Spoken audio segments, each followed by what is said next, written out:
está en tánatos, en tanatorio, está en muerte. Pero no lo pueden discernir por sí mismos porque todavía todo esto es la misericordia de Dios para con el ser humano perdido.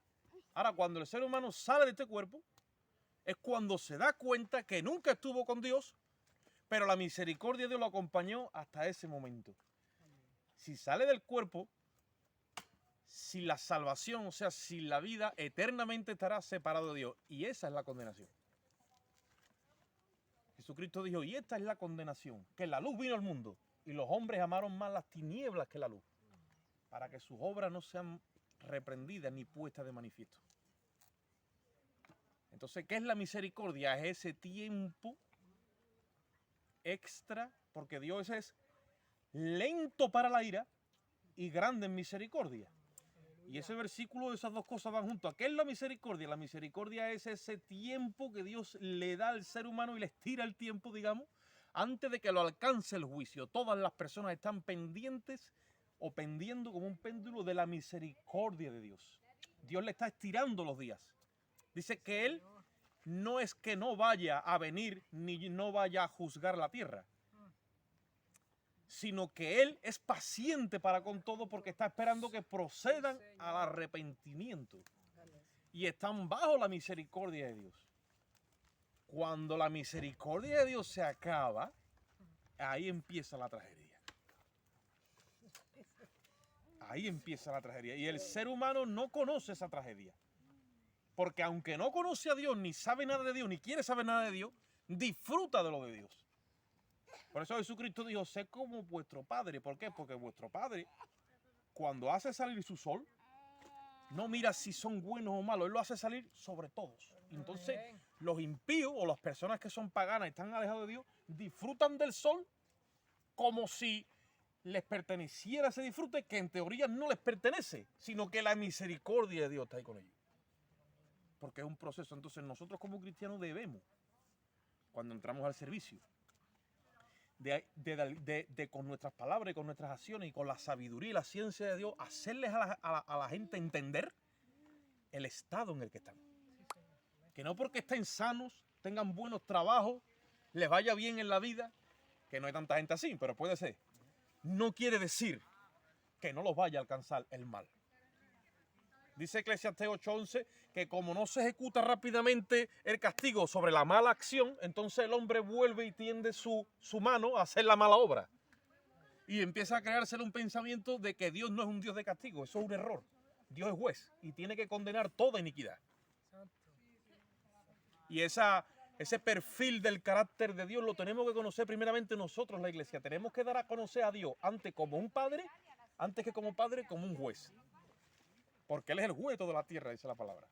Así le conoció a Abraham. Abraham dijo, un momentito, tú eres el juez de toda la tierra. Entonces, el juez de toda la tierra no ha de hacer lo que es justo. Aprovechando ese conocimiento que tenía de él, intercedió para que no trajera juicio sobre Sodoma y Gomorra, porque allá había una familia que eran justos. Era Lot y su familia. Y Dios dijo, por amor a los justos yo no traeré juicio. Eso es un principio que gobierna el corazón de Dios. Por eso que nosotros como iglesia muchas veces enseñamos y compartimos que cuando se desate el juicio de Dios sobre esta tierra, que Dios va a traer juicio sobre el mundo impío y pecador por causa de que le han ofendido y viene un tiempo de juicio, los justos no pueden estar aquí. Porque Dios no puede traer juicio juntamente estando el justo y el injusto en el mismo lugar. Y como el juicio va a venir al mundo entero, pues la iglesia será sacada en el evento que todos conocemos como en el arrebatamiento de la iglesia. Amén. Será llevada a las moradas celestiales. Amén. Y como ese día nosotros estamos viendo que se acerca, porque no hace falta ser muy docto para ver que el mundo ha dado un giro espectacular, pues entonces tenemos que ser todavía más conscientes y estar más pendientes de estas cosas que se nos han revelado, esta salvación tan grande. No podemos descuidar esto. Tenemos que estar cada día más concentrados. La palabra de Dios usa la palabra de Dios usa el término sobrio. Sed sobrios, dice. ¿Qué es lo contrario a estar sobrio? Pues ebrio. Y no está hablando literalmente, físicamente de que no. Todo el que no está concentrado en lo de Dios, porque las cosas de este mundo te pueden embriagar.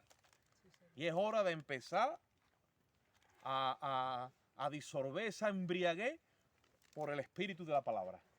Eso es un suero que Dios te lo va metiendo y cuando te das cuenta, te has sacado todos los pájaros y todas las historias que te han ido embriagando y te centra y te pone sobrio.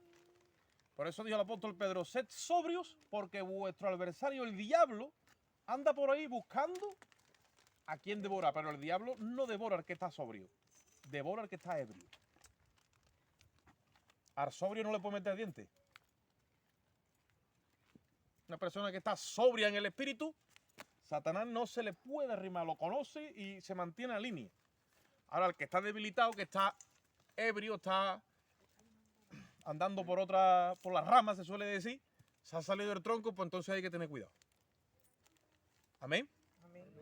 Vale, esto que me ha venido ahora lo quiero compartir. Otra cosa que quiero compartir antes de lo que voy a hablar en la Biblia es, se está creando una división a nivel social con el tema COVID. Unos están a favor de la vacuna, otros sí, otros no, para allá para acá, y ahí en medio está la iglesia. Y nos vamos a encontrar con gente que dentro de la iglesia o llamados hermanos piensan que se tienen que vacunar y hay otros que dentro de la misma iglesia piensan que no. Y fuera del Señor pasa lo mismo. Hay gente que no tiene a Cristo, que piensa que se tiene que vacunar y hay gente que sin tener a Cristo dice que no se pone una vacuna ni en sueño. Y entonces la división está siendo esa. Esa está siendo la división. Ya no es cristiano, sí, no. Esa está siendo la división. ¿Por qué yo traigo esto? Porque muchas veces eso es como una tentación que nos provoca. Os voy a animar a que no entremos en esa provocación de quererle ver a la gente nuestra postura en cuanto a la vacuna o a todo eso. Cada uno tiene su posición personal. Nosotros tenemos a Cristo y punto, pero que nuestra batalla no es no te vacunes, sí, no te vacunes, no. Nuestra batalla es predicar a Cristo y a este crucificado. Sí, porque hay muchos hermanos en la fe que se envuelven en eso.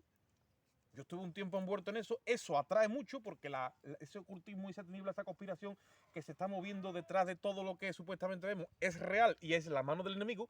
Pero si nos metemos ahí, dejamos de predicar el evangelio. Y lo que salva es el evangelio de Jesucristo. ¿Me entendéis? O sea, la vacuna te puede sentar bien o mal. O el virus. Porque estamos ahora mismo en un momento que no sabemos si hay que temerle más a la vacuna o al virus. O al miedo, o al miedo de los telediarios. Pero como quiera que sea, nada de eso mata al alma. Amén. Mata al cuerpo. Amén. El alma lo que lo mata es el pecado, transgredir la ley de Dios. Gloria a Dios. Y Ezequiel 18:4 dice que el alma que pecare, esta morirá. Y ese es nuestro mensaje, hacer consciente a la gente de una verdad jurídica. Y somos ministros del evangelio para concientizar a la gente judicialmente que hay un problema por causa de su pecado delante del juez de toda la tierra. Y está establecido para los hombres que mueran una sola vez, dice la palabra, después de estos juicios. O sea, no hay reencarnación ni hay historias. Hay que sacar a la gente de todo eso y decirle, la paga del pecado es muerte. Y los pecados se pagan con la muerte del alma.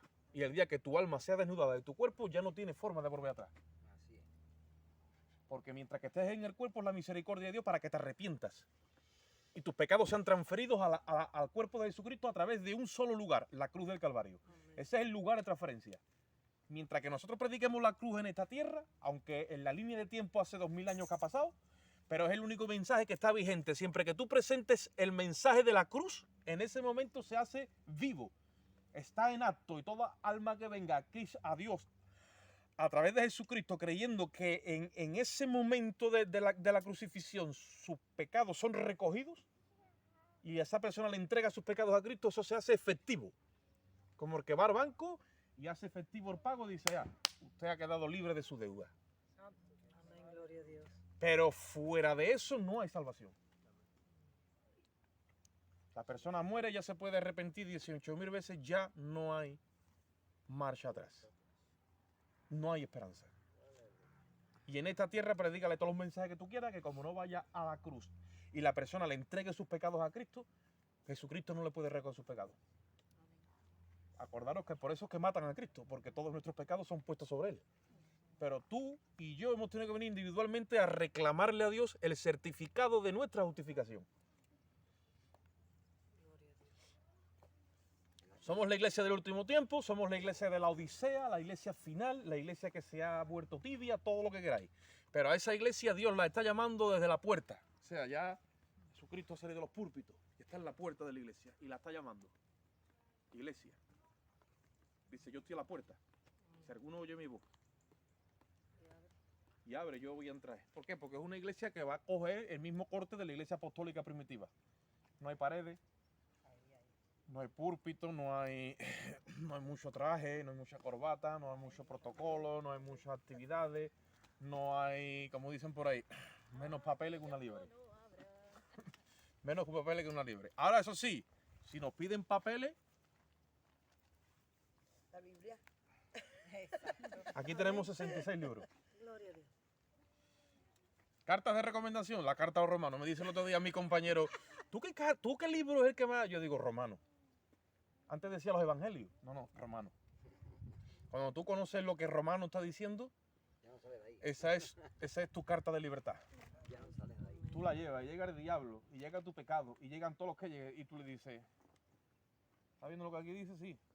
Y dice el diablo, este sabe quién es, sabe lo que está hablando, y aquí no hay nada que hacer.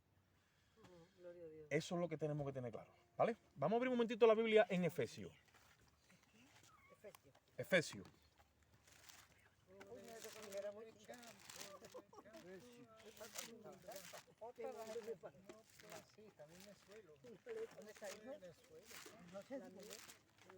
Pues normalmente vuelve que la va a pisar con la silla y la rompe. Ya la tiene rota, ¿no? Bueno, ahí está. Bueno, ¿Qué ha dicho? Era Efesios. Por eso A ver, me voy a poner allí para leer, porque si no, no tengo te Biblia. canto aleluya. ¿Estáis allí? 2. No, perdón, 3. Capítulo 3. Sí, Yo también estoy... Efesios 3. sí. Efesios capítulo 3. Trabajo, pero hoy me está costando. Que no tiene la Biblia con la letra más chica que hay. Efesios 3. Efesios. Vale, leemos la palabra a la gloria de Dios. Tres la abierta. Padre y Espíritu Santo. ¿Qué ha dicho? Efesios 3. Pero Sí. dime. Efesios 3. Dice, por esta causa yo, Pablo, prisionero de Cristo Jesús por vosotros los gentiles, si es que habéis oído de la administración de la gracia de Dios que me fue dada para con vosotros, que por revelación me fue declarado el misterio, como antes lo he escrito brevemente, leyendo lo cual podéis entender cuál sea mi conocimiento en el misterio de Cristo. Misterio que en otras generaciones no se dio a conocer a los hijos de los hombres, como ahora he revelado a sus santos apóstoles y profetas por el Espíritu, que los gentiles son coherederos y miembros del mismo cuerpo y copartícipes de la promesa en Cristo Jesús por medio del Evangelio, del cual yo fui hecho ministro por el don de la gracia de Dios, que me ha sido dado según la operación de su poder. A mí, que soy menos que el más pequeño de todos los santos, me fue dada esta gracia de anunciar entre los gentiles el evangelio de las inescrutables riquezas de Cristo y de aclarar a todos cuál sea la dispensación del misterio escondido desde los siglos en Dios, que creó todas las cosas, para que la multiforme sabiduría de Dios sea ahora dada a conocer por medio de la iglesia a los principados y potestades en los lugares celestiales, conforme al propósito eterno que se hizo en Cristo Jesús, Señor nuestro, en quien tenemos seguridad y acceso con confianza por medio de la fe en Él. Por lo cual pido que no desmayéis a causa de mis tribulaciones por vosotros, las cuales son vuestra gloria. Hasta ahí. El libro de Efesios es un libro muy profundo. Y para entenderlo, pues hay que profundizar en la escritura y en el espíritu que gobierna el criterio que Dios quiere tener aquí para enseñarnos. Sucede que el apóstol Pablo está escribiendo, Éfeso es de donde son los efesios, ¿vale? La ciudad de Éfeso, una ciudad griega, y estaba totalmente corrompida. Allí llegó Pablo con el evangelio. Y cuando nosotros vemos la epístola que le escribe, es una epístola muy profunda porque les está revelando cosas totalmente espirituales y celestiales. Muchos hermanos no les gusta leer estas epístolas. O la leen, pero no, como se quedan como flotando. Son términos que no llegan a coger y entonces se le queda muchas lagunas. Y a la vez mucha laguna es que este pan se le queda un poco grande. y entonces tienen que volver a tomar leche. La leche es un alimento más fácil de digerir. Parábolas, ejemplos, símiles, que es como se habla mucho en los evangelios cuando Cristo trató con el pueblo judío. Pero la iglesia no es el colectivo al cual Dios le dijo a Pablo que le hablaran parábola. La iglesia tiene morando en sí misma el Espíritu de Cristo. Y es donde está escondido todo el potencial de Dios en todos y cada uno de nosotros. Entonces Pablo está aquí diciendo que a él, lo que él está diciendo le fue declarado por revelación. O sea, él lo vio, porque se lo reveló el mismo Cristo resucitado a través del Espíritu. Acordaros que Pablo estuvo 3 años en el desierto de Arabia antes de encontrarse con ningún apóstol. Y empezó a predicar a Cristo. Y no consultó, como él dice en Gálatas, ni con carne ni con sangre. Y a los 3 años es que se vio con 2 apóstoles nada más, con Pedro y con Jacobo, el hermano del Señor. 15 días. Y después no volvió a verse con ellos hasta pasados 14 años. Por lo tanto, de primera mano el Evangelio, de primera mano, como más directo nos llega, es por la boca del apóstol Pablo. Que es al hombre que Dios escogió, el legalista más grande que había en aquel tiempo. Sin embargo, Dios lo escoge para dar a conocer algo que todavía estaba oculto en la Escritura y oculto. Nadie se había dado cuenta ni nadie sabía nada del misterio que él empieza a revelar cuando coge el hombre la pluma y el Espíritu lo va inspirando, y ese hombre a través de la pluma va desatando la sabiduría y la ciencia de Dios, a punto que han pasado 2000 años y todavía nosotros estamos comiéndonos y alimentándonos de una sabiduría y una inteligencia que estaba escondida, que ni los sabios de este mundo ni nadie la había descubierto, y Dios empezó a revelarla por sus santos apóstoles y profetas después de la resurrección de Jesucristo. Antes de que Cristo viniese a esta tierra, ni Moisés hablaba con Dios cara a cara, hermano. Hubieron gente en Israel que tuvieron experiencias con el mismo, vieron a Dios en esencia, no pudieron porque no te puedes arrimar en su santidad. Pero vino la teofanía, vino esas revelaciones, pero no había esa revelación exacta tan perfecta como cuando vino Cristo y resucitó entre los muertos. Así que la última fotografía, ya el puzzle completo, todo acabado, nos lo revela el apóstol Pablo. Y ya Apocalipsis, que es la revelación de Jesucristo, pero en el juicio. Ya no como cordero, sino como león. Entonces, ¿qué está diciendo Pablo ahí? A mí dice que soy el más pequeño de todos, porque fue el último. Y él se consideraba el más pequeño. A mí me ha sido dado el expresar esto.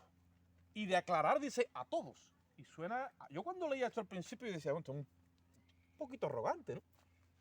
Me sonaba pedante, me sonaba... Pero es la verdad, ¿qué vamos a hacer? Dios escogió a este hombre. Por un solo encuentro que tuvo con Cristo nomás. Bueno, encontrarse con él se encontró, pero ya después siguió. Y todo eso fue revelado la doctrina. Tenemos que recordar que no sabemos en qué punto de su vida él fue arrebatado y llevado al tercer cielo. Por eso es que él conoce el paraíso celestial y él dice que estuvo allí.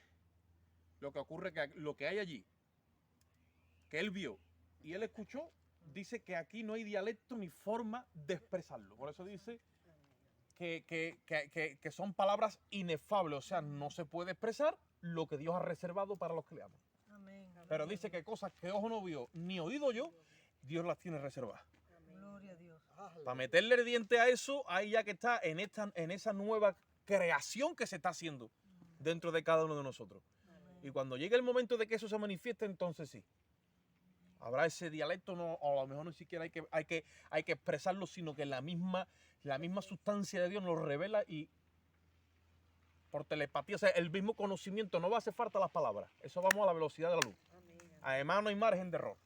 Porque yo cuando muchas veces hablo digo, qué pobre me expreso, quisiera darle todo lo que tengo en el corazón, no puedo. Las palabras se me quedan chicas, se me quedan torpes, no encuentro. Y yo creo que muchas veces a muchos de nosotros nos pasa, nos encontramos débil de expresión. Aquí lo tienes más claro, pero cuando lo vas a expresar, tú dices, para mí que no va a salir por mi boca como yo lo tengo aquí.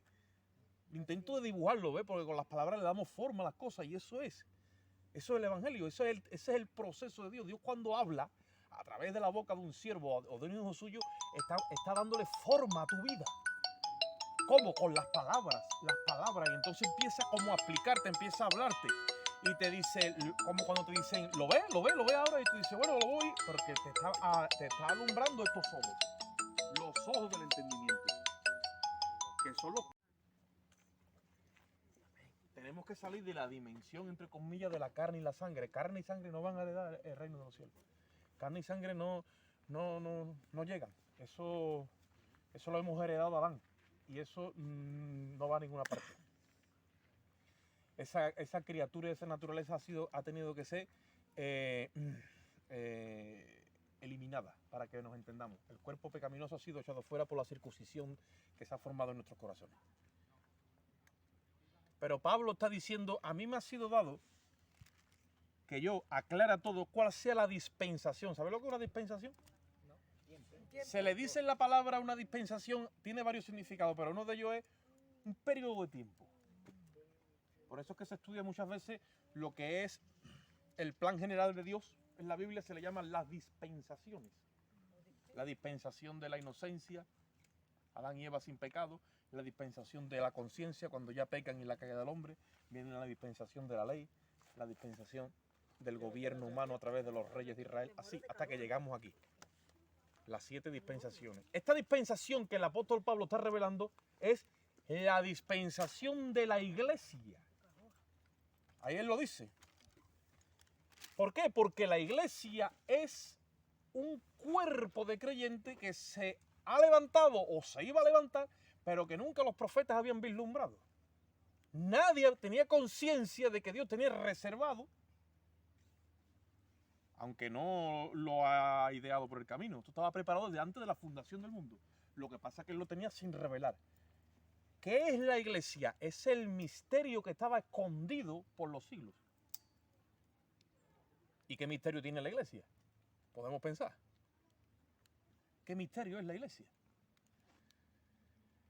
La iglesia es el habitáculo, el tabernáculo que da a conocer en esta tierra la gloria de Dios. Cuando vino Cristo, Él dio a conocer la gloria del Padre. El apóstol Juan dice, nosotros le vimos y le tocamos.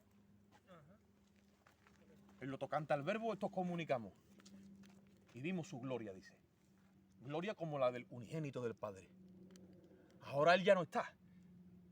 Pero ha dejado un habitáculo. ¿Cuál es la iglesia? La iglesia expresa a Cristo porque Dios se dispensa. Esa era la intención de Dios desde el principio. Vivir dentro del hombre y hacer morada con Él. Ser uno. Por eso Jesucristo oraba y decía, Padre, como tú y yo somos uno, que ellos con nosotros sean uno. Y si el cuerpo tiene una cabeza, y Cristo es la cabeza, nosotros somos el cuerpo de esa cabeza.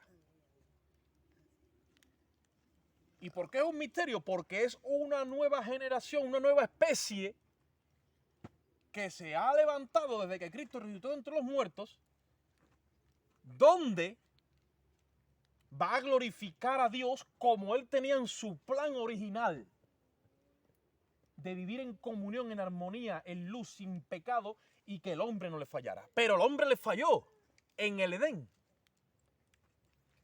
¿Y cuál es la gloria de todo esto? ¿Y cuál es el misterio de la iglesia? Que Dios nos ha buscado una especie nueva. Porque había una especie que le falló a Dios en la eternidad pasada, que fueron los ángeles.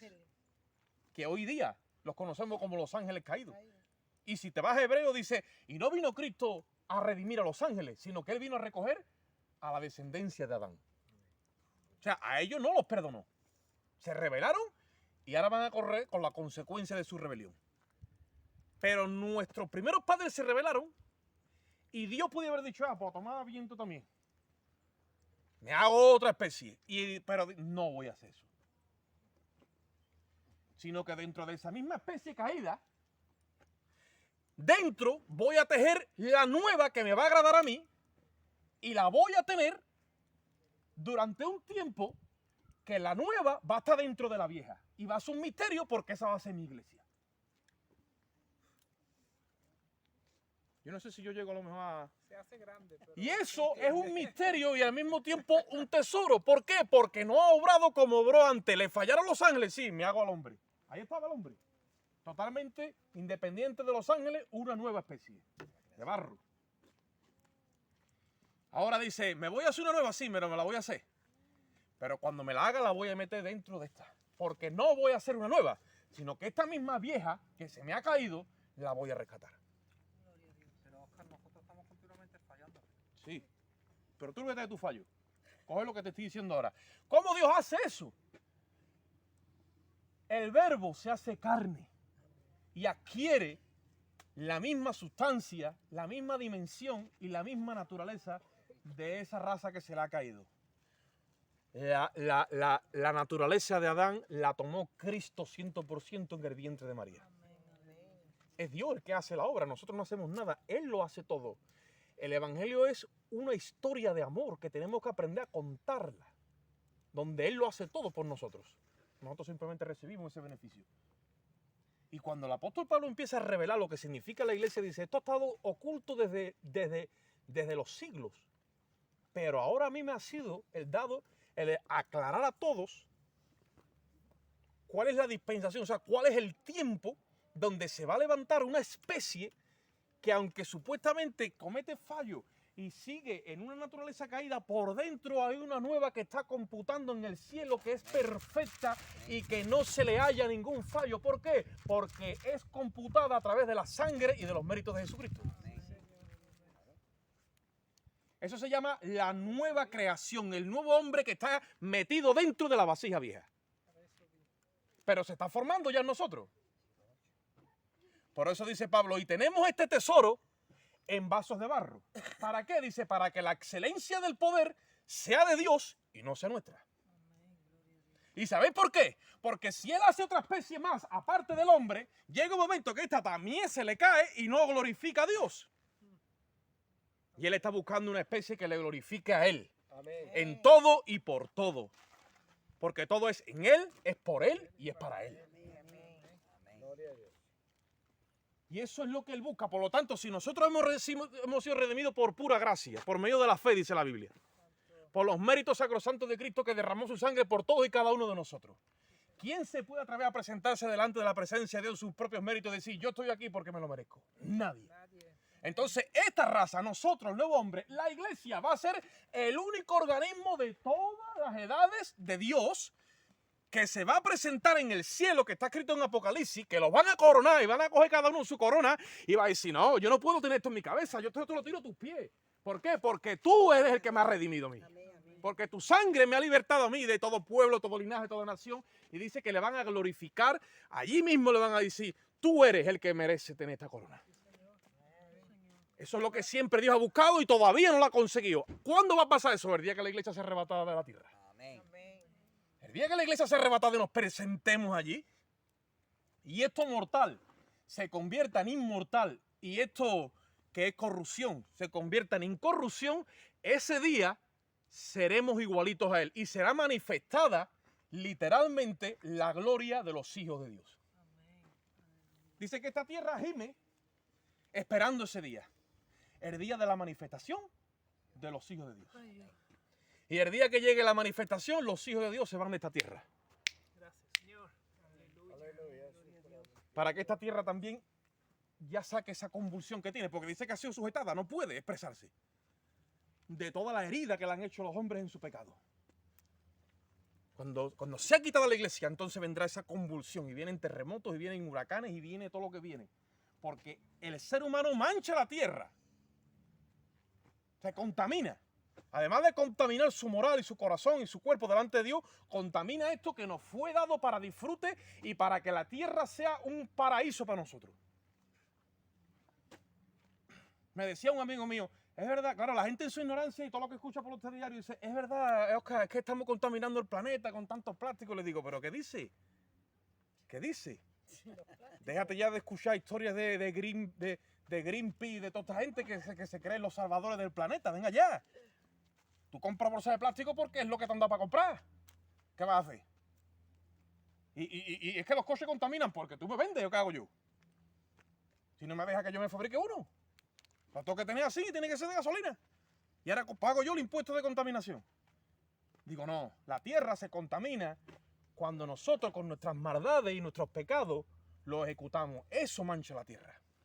Y la tierra está gimiendo. Porque Dios está viendo todos los abortos que se están practicando ahora mismo. Y lo están haciendo ya hasta legalmente con las leyes de los gobiernos. Está viendo toda esa abominación de hombres con hombres, mujeres con mujeres. Dice que eso lo vio siempre, me parece perfecto, lo vio siempre, pero cuando lo iban a hacer que se metan en un cuarto que no le da la gana. No, nos montamos en una carroza y los paseamos por toda Sevilla.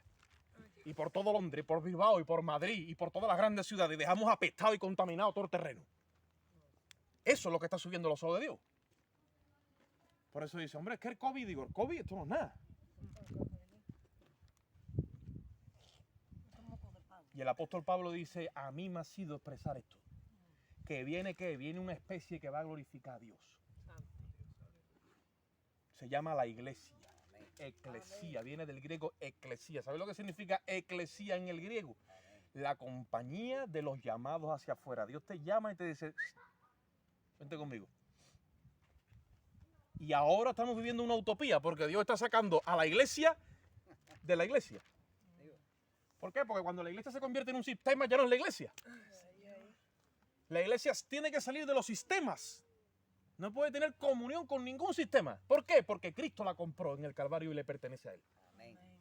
Además de Él ser su Dios y su Señor, Él es su sanador, es su proveedor, es su protector. Y todo lo que necesita el ser humano, física, psíquicamente y espiritualmente, todo se lo provee su esposo y su Señor que se llama Jesucristo. Ahora, la iglesia hoy día, pues mira cómo está. Corriendo para los psicólogos el que tiene problemas de psicología y hay quien dice, hombre, pero tampoco es malo. Sí, pero es que eso lo dijo uno hace 50 años y han corrido todos para los psicólogos. Y para los médicos, y para esto, y para lo otro. Y ya en el Calvario no hay provisión para nada. El apóstol Pablo dice, a mí, cuando Cristo me habló, a mí no me envió a bautizar. Y Pedro estaba bautizando a todos los creyentes, los bautizaba en agua. Y dice, a mí no me envió a bautizar porque en el mensaje mío, el Espíritu Santo bautiza a la gente en la muerte, en el mismo cuerpo, ahí los mete. Y dice, y yo no predico el evangelio con mucha sabiduría. Dice, ¿para qué? Dice, para que no se haga vana la cruz de Cristo. Cuando dejamos de señalar la cruz, la gente ve el sacrificio de la cruz como algo vano. Y ahí el diablo entonces ya nos ha tomado ventaja. Porque ahí es donde se desata todo el poder. Esa es la piedra angular.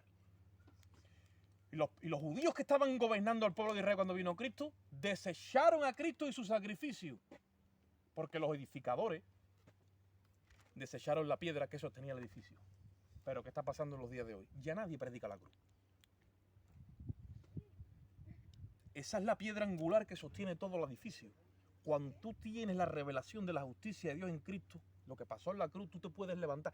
Eso ilumina toda la historia bíblica hasta el Edén y toda la historia bíblica hasta el Apocalipsis. Esa es la luz, esa es la antorcha. La revelación de lo que pasó en la cruz. Como tú no tengas revelación de la justicia de Dios en Cristo en tu vida, no hay luz. Y cuando no hay luz empezamos a fabricarla. Y empezamos a mover muchos ambientes, muchas actividades, mucho esto y mucho lo otro, pero no hay luz. ¿No? Estamos como los ayuntamientos, cuando llega Navidad cogemos y lo ponemos todo lleno de luces. Por todos lados. Y acaba la Navidad y a recoger luces. Dice, bueno, por lo menos hemos justificado el presupuesto que nos han mandado del gobierno central. Hemos metido aquí a 4 peones poniendo bombillas. Cuando no hay luz, hermano, acudimos a las bombillas. Pero Jesucristo no dijo yo soy la bombilla, dijo yo soy la luz. Y cuando se fue dijo, ustedes sois la luz. Y nos volvimos bombilla. En otras palabras, Y nos volvimos bombilla. dejarse de bombilla. Más de uno. Y nos volvimos bombilla. Dejarse de bombilla porque ustedes sois la luz. Y la bombilla es la iglesia cuando se unís todos, sois la iglesia. Entonces son una antorcha que ilumina. ¿Y la señal cuál será? ¿Cómo sabrá el mundo que somos de Él?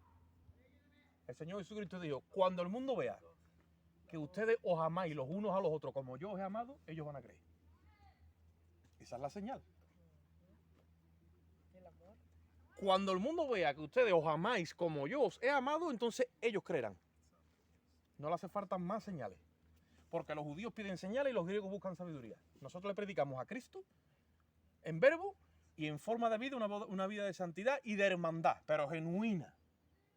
Claro, lo que se ha metido es mucha falacia, mucha hipocresía, mucha mentira, mucha levadura. Entonces eso repele al mundo, pero cuando ve pureza, se acerca.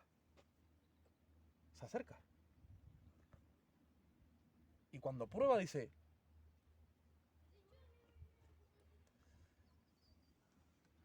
y entonces esa es la labor de la iglesia. Pero este tesoro está escondido en vasos de barro. ¿Por qué? Porque somos una especie nueva. Y no somos marcianos ni extraterrestres, somos humanos. Pero con el Espíritu de Cristo, que es el primer ser humano en toda la historia de la humanidad, que no ha quebrantado ni una sola vez la ley moral de Dios. Y como el aguijón de la muerte es el pecado y el poder del pecado es la ley, al haber Cristo cumplido la ley, se halló que su cuerpo sin levadura no tenía pecado, por lo tanto la muerte tuvo que soltarla. Por eso dice la Biblia que Cristo cuando resucitó quitó de en medio a la muerte. O sea, como que le digo, haga usted el favor y ese allí. Legalmente, sin muchos gritos, sin... No. Y sacó, o sea, eso lo sacó. Y ahora metió en la escena, dice, la vida eterna y la inmortalidad por el Evangelio. Y nosotros que venimos detrás de él, entonces ahora sí que nos podemos proyectar con luz larga, sin muerte de por medio, para alcanzar ese propósito eterno que Dios tiene con nosotros, el supremo llamamiento de Dios. Y no tengo temor, ¿por qué? Porque tengo vida eterna e inmortalidad. Cuando yo empiezo a escuchar estas cosas y me las creo y me llegan a lo profundo de mi espíritu, y eso alimenta mi espíritu, el temor a la muerte se va, porque empiezo a entender en mi espíritu que yo allí he sido computado como muerto. Porque la muerte de Cristo es mi muerte. Y entonces la muerte le han dicho, a este no, yo camino. A mí la muerte en sí y a ti no nos puede tocar. Nos podrá sacar del cuerpo y el cuerpo dice la Biblia que duerme. O sea, cuando la Biblia habla de dormir, no la muerte alcanza a una persona, simplemente duerme. Esperando porque vienen otros detrás. Pero cuando dice perece, entonces sí, que se la lleva la muerte. Por eso que el cristiano no debe de andar en ese orden, ni en ese temor.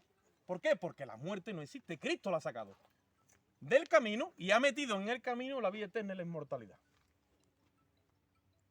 Un camino nuevo y vivo que no existía. Y Él lo ha abierto a través del velo. ¿Cuál es el velo? Dice la Biblia, su carne. Tenemos que venir a Él y comer y entrar. A Dios se entra por Cristo, por este velo, entendiendo que aquí, en este sacrificio, están puestos mis pecados. Y cuando yo asimilo la mente de Dios de que Él ha tenido que morir por mis pecados y la justicia de Él es lo único que se me puede imputar a mí para que yo sea impoluto, entonces que yo abrazo ese cuerpo como mi cuerpo, como mi sacrificio, como el pago por mis pecados. Y entonces ahí es que yo entro y empiezo a participar literalmente de la justicia de Cristo. Cuando la justicia de Cristo se le imputa a un ser humano, no es algo así. No es como cuando tú tomas un ibuprofeno de todos los que hay ahora que tú dices, yo no me he hecho nada. No. Cuando la justicia de Cristo se le imputa a un ser humano, a un pecador arrepentido, algo empieza a pasar dentro de ese corazón. Empieza a experimentar la paz de Dios, porque ese es el efecto de la justicia. Y después empieza a disfrutar de la labor de Cristo. ¿Cuál es? Reposo y vida eterna para siempre, dice. Seguridad para siempre. La actividad de pecado empieza a disminuir. Y empieza a entrar en un reposo y el pecado ya no te tiene asfixiado. ¿Por qué? Porque se te está imputando la justicia de Cristo y el pecado tiene que bajar de revoluciones. Y tú empiezas a sentir una seguridad, pero no una seguridad para un día, ni para dos, ni para tres. Tú sabes que lo que a ti te ha alcanzado es para siempre. Amén. Y cuando tú empiezas a entrar en ese ambiente, en esa esfera, y te empiezas como a alimentar de eso, entonces que empiezas a crecer en la gracia y en el conocimiento de Dios. Ahora empiezas a devorar las Escrituras. Y esto se convierte en un pan que te alimenta, pero de verdad. Y llega un momento que el pecado ya no es, puede estar ahí, vale, pero ya no te es tan atractivo como esto. Porque donde abunda el pecado, sobreabunda la gracia de Dios. Dice Romanos 5:19. Y esa es la dinámica de crecimiento en la que tiene que estar la iglesia. Cuando la iglesia entra así, dice que Buena. libertados del pecado, entonces somos hechos siervos de Dios y empezamos a entrar en un servicio. Ya tenemos que empezar a identificarnos con estos términos para dejar a un lado la leche y entrar en alimentos sólidos. Empezar a dominar la palabra de justicia y ejercitarnos en el discernimiento del bien y del mal, sabiendo de que ya no hay muerte, somos inmortales, no estamos aquí para vivir para nosotros, vivimos para Dios. La palabra sacerdote es aquel que ya no vive para sí, sino vive para los demás, intercediendo delante de Dios por ellos. Si vamos a ser sacerdotes y reyes en esta tierra con Jesucristo, entonces tenemos que empezar a ejercer el sacerdocio aquí abajo. Tenemos todo pagado, como el que lo llaman supuestamente al servicio del ejército, está todo pago, está todo pagado, no hay que preocuparse por nada. Usted dedíquese a poner la mirada en el horizonte, vida eterna e inmortalidad, y busca el supremo llamamiento de Dios que tiene para ti, porque lo tiene y se está formando dentro de cada uno de nosotros. Vamos ahora. Padre, te damos gracias, Señor, por tu amor y por tu misericordia. Mira a cada hermano aquí presente en mi vida. Yo te ruego, Señor, de que tú de alguna forma, Dios mío, ilumines lo profundo de nuestro espíritu, Dios, con la luz de tu palabra, Señor. Y tú traigas revelación, Dios mío, tú traigas alimento. Tú fortalezcas, Dios mío, al hombre interior por tu espíritu, para que viva Cristo en nuestros corazones, Dios mío. Yo te ruego que esta palabra, Dios mío, se encienda dentro, Padre, y traiga luz, traiga crecimiento. Y únenos los unos a los otros en el compartir, en la confraternidad, Dios mío, de la comida. Mira los que no vinieron, Señor. Ahora no nos vamos de aquí, Dios mío. Nunca saldremos de tu presencia porque tú moras en nosotros en ti. Pero dejamos este culto en tus manos. Con tu amor, la gracia de Jesucristo y la comunión de tu Espíritu Santo. Y el pueblo dice: amén. Que el Señor bendiga a mis hermanos. Amén.